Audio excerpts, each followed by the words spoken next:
Bom, vamos dar início à nossa aula sobre Walter Benjamin, a obra de arte na era da sua reprodutibilidade técnica. Então, esse é um texto do Benjamin, bastante estudado e bem reflexivo sobre a questão do próprio mundo moderno, com relação não só à arte, né, mas a tudo que vem se reproduzindo de maneira incessante com o advento dos aparatos tecnológicos apropriados para isso. Então, o Benjamin vai se centrar justamente, né, nessa análise que ele faz sobre a obra de arte, entendendo que a arte, antes dessa capacidade técnica de reprodução, ela é muito diferente, e tem uma percepção de mundo diferente com relação a isso. Então, visivelmente, né, podemos pensar aqui o contraste que há, né, em você pintar o retrato de alguém e você fotografar essa pessoa, né? E atualmente a fotografia ela já ganhou um caráter digital, o que faz com que a sua reprodução seja ainda mais fácil e maior, né? Então, vamos pensar aqui o quadro, né? Um quadro com um princípio, né? Você pinta a fotografia, né? O retrato de alguém. Depois, o ato de você fotografar e revelar essa fotografia. E agora a fotografia digital, né? Que você consegue tirar várias fotos, uma rapidez, editar essas fotos, publicar essas fotos, ou seja, reproduzir incessantemente essas fotos, né? Ou seja, se vai cada vez mais se perdendo essa identidade, unidade por trás, né, do que era a arte da pintura e essa reprodução ilimitada no digital quanto a isso, né? Então, vamos colocar aqui o slide. Então, esse é o Walter Benjamin, né, viveu aí entre 1892 e 1940, é um judeu alemão. Ele, então, procurou se exilar, fugir da Alemanha na época da guerra. Sabemos que a Alemanha hitlerista ela perseguiu os judeus, muitos judeus morreram, né, naquilo que nós conhecemos hoje como Holocausto. Então, o Walter Benjamin ele vai fazer esse processo de fugir, se exilar. No entanto, quando ele estava na Espanha, o grupo, né, de pessoas que estavam ali fugindo foi parado pela polícia espanhola e, né, no medo de ser morto, né, ou levado, né, para a Gestapo, né, que era, né, o braço aí policial barra pesado da Alemanha. O Benjamin acabou se suicidando. Então foi uma perda aí lamentável em relação a isso. E, né, por ironia aí do destino, o grupo que estava preso pela polícia espanhola acabou sendo liberado, né, no dia seguinte. Então vamos aqui, nós, né, pegamos a obra, né, que nós vamos utilizar, nós pegamos aí desse primeiro livro, né, das obras escolhidas, que se intitula Magia e Técnica, Arte e Política. Então, é daqui que nós vamos retirar a obra de arte, né, de sua reprodutibilidade técnica.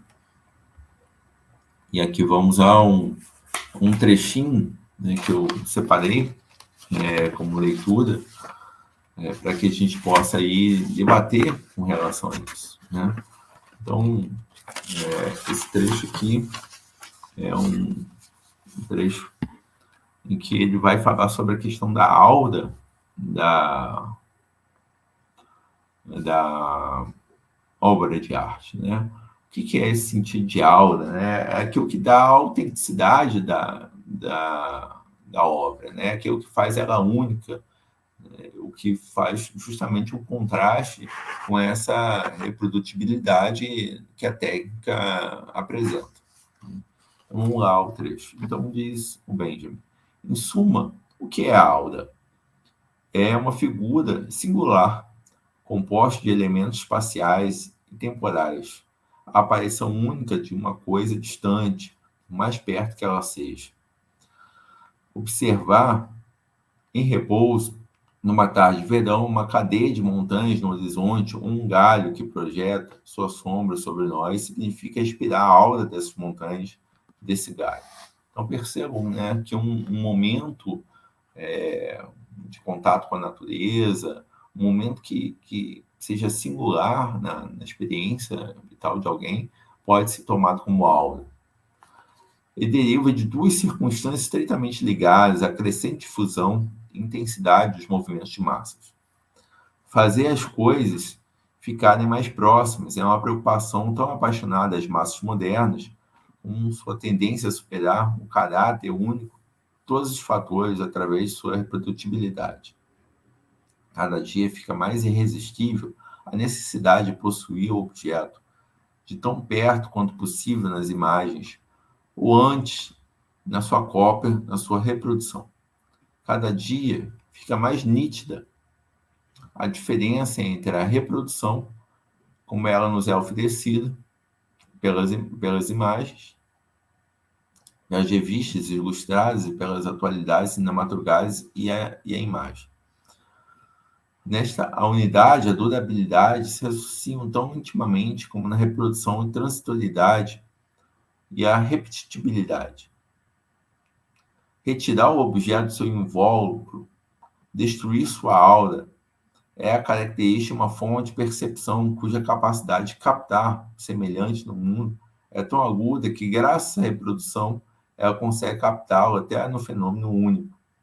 Assim se manifesta na esfera sensorial, a tendência na esfera teórica explica a importância crescente da estatística.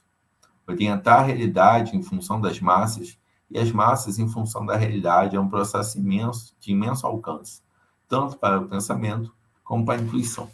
Então, a aura é justamente aquele invólucro, né, que está a obra de arte na sua singularidade, na sua unidade, no seu processo de ser único, né, irreprodutível. A partir do momento em que acontece a reprodução, a aura é quebrada, ela se desfaz, não há mais aura no tempo da reprodução técnica. A aura ela se perde justamente pela incessante reprodução. O que é a unidade, a singularidade de um objeto artístico quando ele pode ser incessantemente reproduzido? Isso se desfaz, se perde. E o Benjamin ele vai analisar isso a partir primeiramente de uma relação de ritual com a própria obra, ou seja, os primórdios da humanidade, ao se pintar um animal pictórico numa caverna, ali tem uma relação mágica com aquele animal, né? Um animal de caça, um animal que se pretende almejar de alguma maneira. Então, essa relação também da arte, né, nos primórdios da humanidade, com um sentido de magia. Então, a aura de uma obra de arte, a sua unidade, a sua capacidade, né, de singularidade, ela se expressa, né, com provido dessa aura mágica, dessa aura que faz com que esse objeto ele seja único, né? Ele participe da cultura de um povo pela sua singularidade e, portanto, tem ali uma relação com aquela cultura de total sintonia, sincronia com aquele povo. A partir do momento que nós podemos reproduzir tecnicamente a obra de arte, né, a obra se desfaz, ela se perde, né, ela não tem mais o mesmo sentido que havia na singularidade antes de uma escultura, de uma pintura, né, e até mesmo o momento em que, né, se construía esse objeto artístico. Então, a fotografia ela ganha uma outra dimensão, né?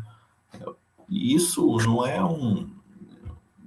propriamente, né, um ponto de crítica do Benjamin, mas uma análise que ele faz da sociedade moderna, né? O mundo agora é assim, o mundo se faz dessa forma.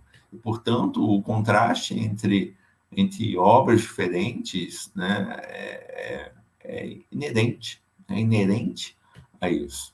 E, portanto, que a fotografia tem essa capacidade, é uma das capacidades que adquiriu-se, né, a partir de uma evolução técnica, tecnológica, que permitiu, então, que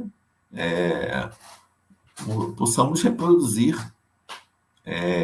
a realidade de uma maneira plástica, né? Uma maneira digital atualmente, ou seja, como este vídeo, por exemplo, né? Este vídeo que né, vai ser colocado na internet e vai poder ser reproduzido de uma maneira ilimitada no YouTube. Então, é um vídeo em que ele não tem... ele perde a sua singularidade após ele estar pronto, né? Ou seja, talvez o momento em que eu estou aqui iniciando essa gravação e estabelecendo esta aula e todo esse preparo para a aula, né? O texto, né? A leitura, o estudo, o cuidado para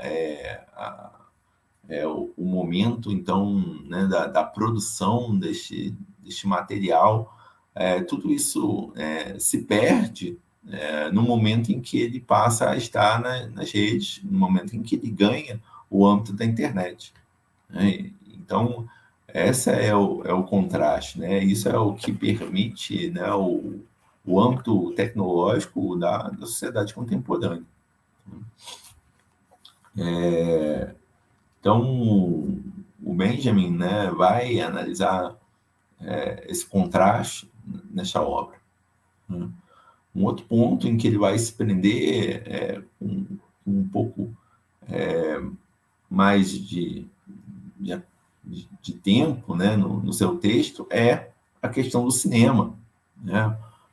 O cinema, então, que ganha as massas, né, ganha dimensões gigantescas, atingindo o público de milhões de pessoas, né? Então, fazer um filme, né, é fazer algo para as massas, né? Não existe um filme para uma pessoa em específico. Um filme ele tem, né, ele demanda uma produção que é uma produção gigantesca, né, em questões de elenco, em questões de cenário, em questões de maquiagem, em questões de financeiras para se fazer um filme, né? Se grava, né, uma película grande para depois se editar, cortar e aí fazer o formato final do filme. Então, tudo isso, né, não é para uma pessoa, não é para o diretor e seus atores, não, isso é para um público grande, né, e só no sentido de fazer algo visando as massas é que um filme é feito, né? Um filme não tem uma dimensão singular, né? Não tem, ele já é feito, né, sem justamente essa singularidade, né? Um filme ele ganha justamente a multiplicidade, as massas, e esse é o intuito, então, do cinema. Isso é muito diferente com relação ao teatro. E ele vai comparar nisso, inclusive, o papel do ator. Um ator de teatro ele tem que fazer aquele momento ali acontecer. Se ele não realizar, não desenvolver a peça, o momento da cena, ele se perde, né? E se perde de uma maneira catastrófica. Muito diferente, muito diferente com relação ao cinema, né? O cinema ele vai fazer justamente, né, o contrário, né? O ator ele pode gravar uma vez, não ficou bom, pode repetir várias e várias vezes até ficar boa a cena, né? Inclusive não precisa dar sequência a essa cena imediatamente. Ele pode gravar um pedaço da cena agora, depois gravar o outro pedaço daqui a alguns dias ou semanas, né? E portanto não há uma necessidade ali do ator de cinema estar propriamente preparado como o de teatro, né? O de teatro ele tem que desenvolver naquele momento. E, portanto, o momento do teatro é o momento em que a aura do ator está presente, né? E é o contato dele com o público e com o que há ao redor dele para o desenvolvimento da peça.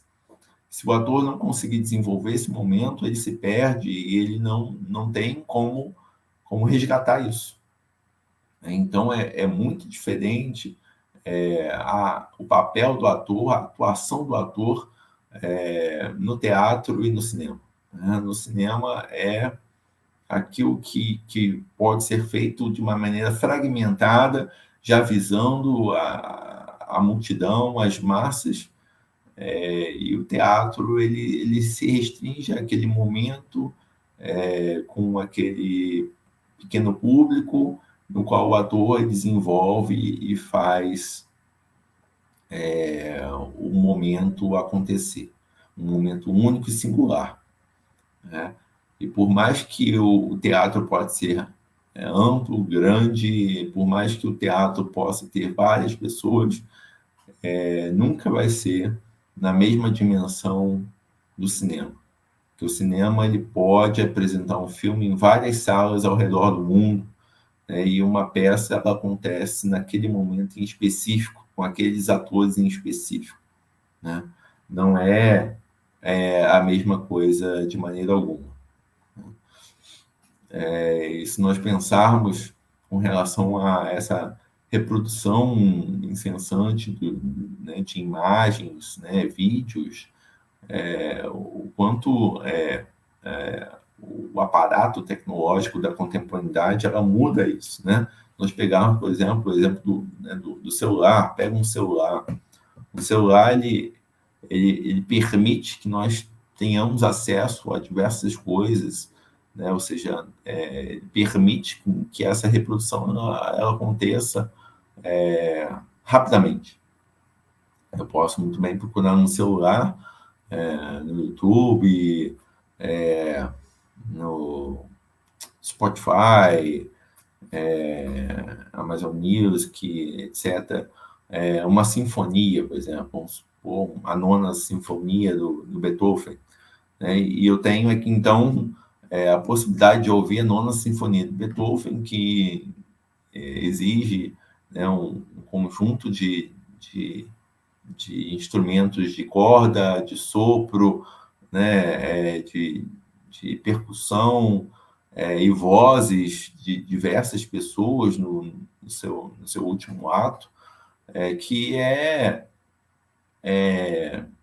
impressionante como tudo isso, né, fica reduzido a né, a, um, a dados, né, que eu consigo extrair utilizando o celular e a internet, né? Ou seja, aqui eu consigo colocar esses instrumentos, essa sinfonia, né, num único clique. Né? Ou seja, eu coloco uma sinfonia gigantesca, todo esse aparato, e está disponível para mim, né, como um som.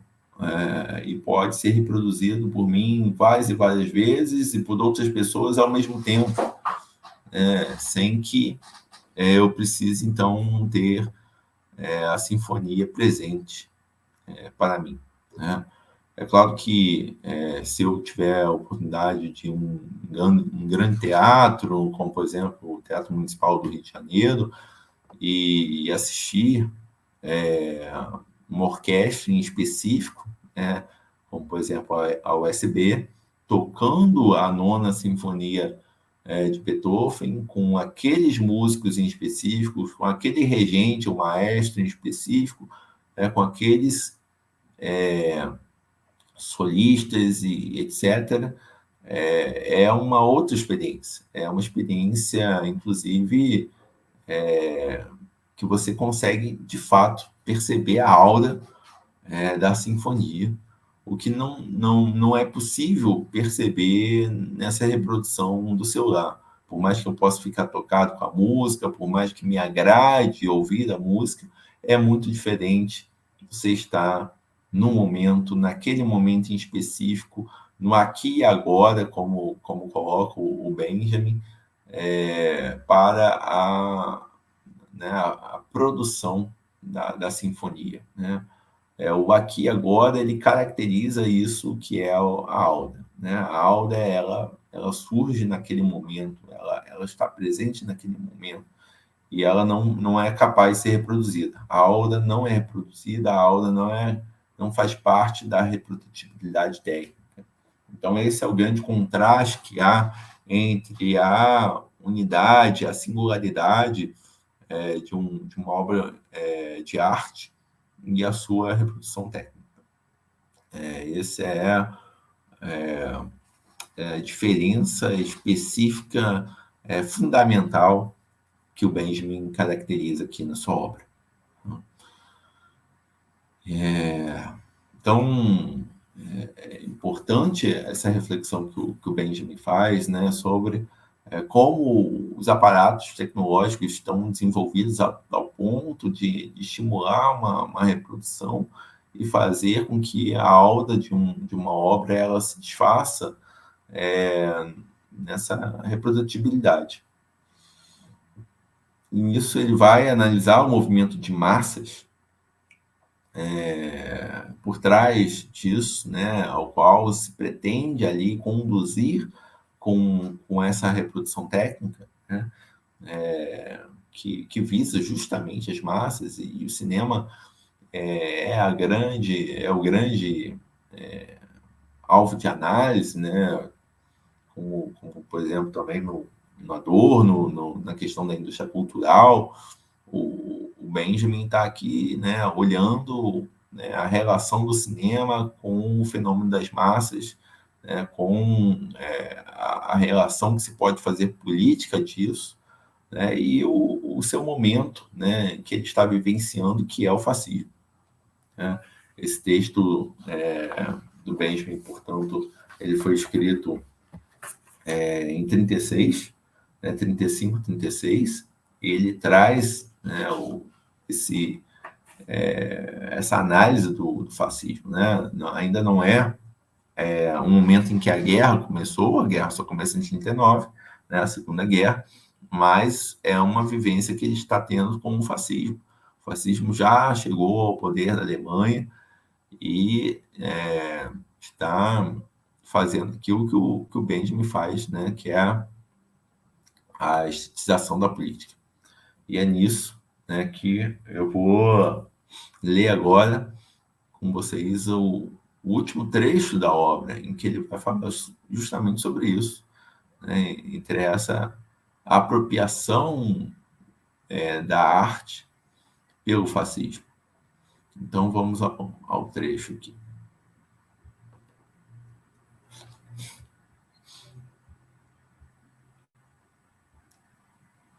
Então está aqui, né, a estética da guerra. Então diz o Benjamin, a crescente proletarização dos homens contemporâneos e a crescente massificação são dois lados do mesmo processo. O fascismo tenta organizar as massas proletárias recém-surgidas sem alterar as relações de produção e propriedade que tais massas tendem a abolir. Ele vê na sua salvação no fato de permitir às massas a expressão de sua natureza, mas certamente a dos seus direitos. Deve-se observar aqui, especialmente, se pensarmos nas atualidades cinematográficas, cuja significação propagandista não pode ser subestimada, que a reprodução em massa corresponde perto à reprodução das massas. Dos grandes desfiles, nos comícios gigantescos, nos espetáculos esportivos e guerreiros, todos captados pelo aparelho de filmagem e gravação, a massa vê o seu próprio rosto. Esse processo, cujo alcance é inútil enfatizar, está diretamente ligado ao desenvolvimento das técnicas de reprodução e registro. Então, esse movimento de massas, o Benjamin está aqui fazendo o paralelo com justamente com o processo pelo qual a política se utiliza dessas massas, né? Especificamente o fascismo de sua época. De modo geral, o aparelho apreende os movimentos de massas mais claramente que o olho humano. Multidões de milhares de pessoas podem ser captadas mais exatamente numa perspectiva a voo de pássaro. E ainda que essa perspectiva seja tão acessível ao olhar quanto a objetiva, a imagem que se oferece ao olhar não pode ser ampliada, como a que se oferece ao aparelho. Significa que os movimentos de massa, e em primeira instância a guerra, constituem uma forma de comportamento humano especialmente adaptada ao aparelho. As massas têm o direito de exigir a mudança das relações de propriedade. O fascismo permite que elas se exprimam, conservando ao mesmo tempo essas relações. Ele desemboca, consequentemente, na estetização da vida política. A política se deixou impregnar, como D'Annunzio, pela decadência, como Marinetti pelo futurismo e como Hitler pela tradição de Schwabing. Todos os esforços para estetizar a política convergem para um ponto. Esse ponto é a guerra. A guerra e somente a guerra permite dar um objetivo aos grandes movimentos de massa, preservando as relações de produção existentes. Eis como o fenômeno pode ser formulado do ponto de vista político. Do ponto de vista técnico, sua formulação é a seguinte: somente a guerra permite mobilizar em sua totalidade os meios técnicos do presente, preservando as atuais relações de produção. Então, percebam como o Benjamin já percebeu o movimento por trás dessa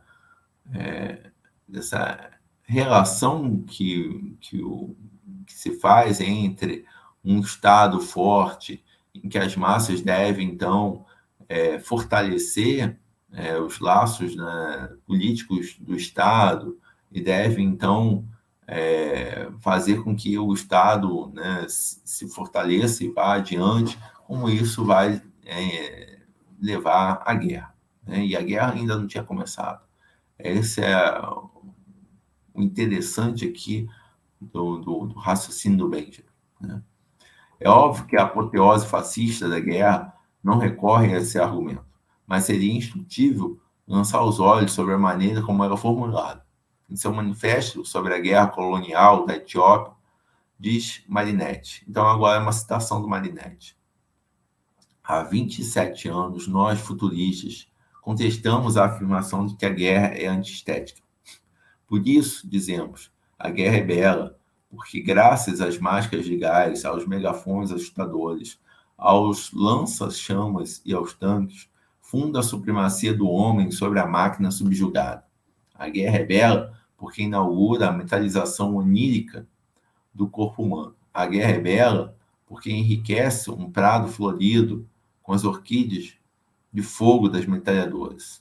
A guerra é bela porque conjuga numa sinfonia os tiros de fuzil, os canhoneiros, as pausas entre duas batalhas, os perfumes e os odores de decomposição.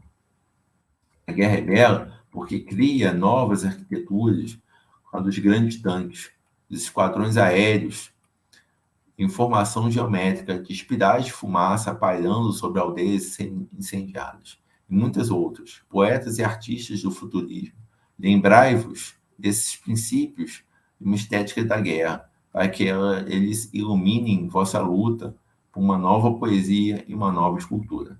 Fim da citação. Então, aqui faz parte do manifesto futurista do Marinetti, que faz uma exaltação desse tecnicismo bélico de maneira a retratá-lo como né, belo. Né? Então, essa relação né, essa nova estética né, do futuro olha né, para a guerra. Continua então, Benjamin. Esse manifesto tem o mérito da clareza. Sua maneira de colocar o problema merece ser transposta da literatura para a dialética. Segundo ele, a estética da guerra moderna se apresenta do seguinte modo: como a utilização natural das forças produtivas é bloqueada pelas relações de propriedade, a intensificação dos recursos técnicos, dos ritmos e das fontes de energia exige uma utilização antinatural. Essa utilização é encontrada na guerra, que prova, com suas devastações, que a sociedade não estava suficientemente madura para fazer da técnica o seu órgão, e que a técnica não estava suficientemente avançada para controlar as forças alimentares da sociedade.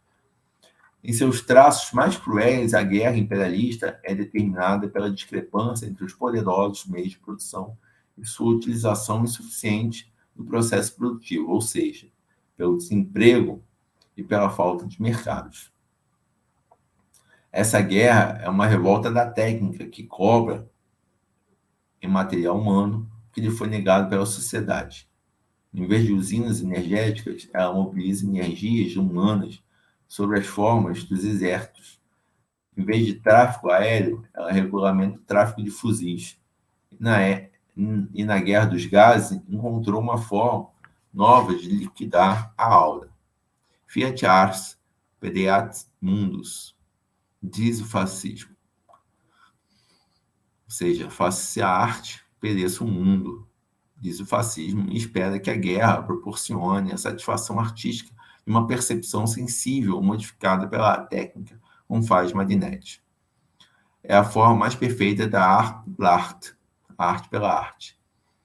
Na época de Homero, a humanidade oferecia-se em espetáculos aos deuses olímpicos. Agora, ela se transforma em espetáculo para si mesma. Então, na visão aí futurista, fascista do Marinetti, fazer a arte pela arte é fazer com que a guerra seja um meio para a arte, mesmo que precise destruir o mundo, né, a humanidade, a arte, ela será o que vai restar deste mundo. Sua alta alienação atingiu o ponto que lhe permite viver sua própria destruição como um prazer estético de primeira ordem. Eis a estetização da política como a pratica o fascismo. O comunismo responde com a politização da arte. Então, esse é o final né, do escrito aqui do Benjamin. Então, ele vai finalizar com essas palavras. Vamos aqui reler. Eis a estetização da política como a pratica o fascismo. Então, o fascismo ele faz a estetização da política, ele coloca a política como arte, né? A guerra como arte. O comunismo responde com a politização da arte, né? O olhar político para a arte, né? E que arte é essa que se faz, né? seja, é aí que o Benjamin, né, analisa dialeticamente o papel da arte e da política, a relação dialética entre arte e política, né? E o modo como se olha, se vê a arte e a política são modos, né, que determinam diferentes concepções. A concepção fascista, portanto, é uma concepção, né, fria do metal, do aço, né, da guerra, né? O intuito dele é justamente fazer com que a arte, né, vigore, né?